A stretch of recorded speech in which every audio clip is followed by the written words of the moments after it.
पुणे के एक मशहूर होटल में कुछ युवकों का वीडियो वायरल हो गया। यह घटना जहां ताजा है, वहीं कल्याण में भी एक चौंकाने वाला मामला सामने आया है। कल्याण पश्चिम के बिड़ला कॉलेज से कुछ ही दूरी पर एक ढाबे में चल रहे हुक्का पार्लर में कुछ युवाओं का हुक्का पीते हुए वीडियो वायरल हुआ है।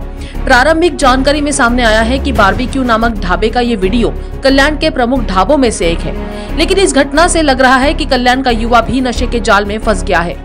पुणे की घटना के बाद मुख्यमंत्री ने ऐसे अवैध ढाबों, होटलों, बार, पब के खिलाफ कार्रवाई करने का आदेश दिया है। हालांकि कल्याण डोंबिवली में ढाबों के नाम पर कई हुक्का पार्लर है, लेकिन ऐसा लगता है कि पुलिस और नगर निगम प्रशासन को अभी तक कार्रवाई करने की फुर्सत नहीं मिली है।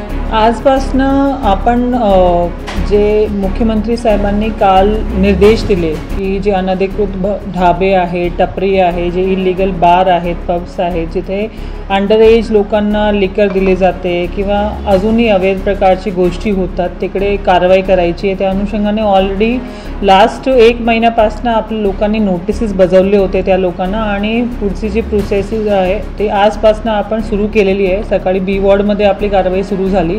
आज आमची समन्वयाची बैठक पण झाली पोलीस डिपार्टमेंट, एक्साइज डिपार्टमेंट सोबत, आणि आज मोठ्या प्रमाणात आपल्याकडे कारवाई सुरू होते। आता ती माहिती जी आली आहे त्या अनुषंगाने बी वॉर्ड ऑफिसर आणि सोबतच कन्सर्न पोलीस स्टेशन जे प्रभारी अधिकारी आहेत दोघांना निर्देश दिलेले आहे आणि ते तिकडे जाऊन जॉईंट व्हिजिट करून तिकडे कारवाई करतात।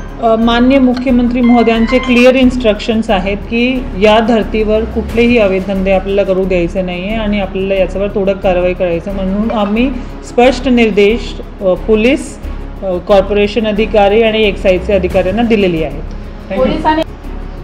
जिथे जिथे पोलिसांनी गुन्हा दाखल केलेले आहे त्याची लिस्ट पोलिसांनी आम्हाला दिलेली आहे। त्यासोबतच जे इल्लीगल त्यांनी परमिट नाही दिलेले आहे त्याची लिस्ट ते आपल्याला देणार आहे आणि पोलिसांची प्रेझेन्समध्ये ही सगळी कारवाई केली जाणार। सोबतच जे एक्साइज डिपार्टमेंट आहे त्यांच्याकडनं जे लायसन्स दिलं जातं फॉर लिकर बार ते आम्ही आमच्याशी समन्वय साधून त्यांनी प्रोसिजर करायला पाहिजे आणि जिथे अनधिकृत बिल्डिंगमध्ये अशा गोष्टी घडतात मग तिकडे त्यांनी परवानग्या नाही द्यायला पाहिजे, म्हणून आम्ही त्यांना सूचना दिल्या आहेत आणि आम्ही वरिष्ठांना पण कळवणार आहोत।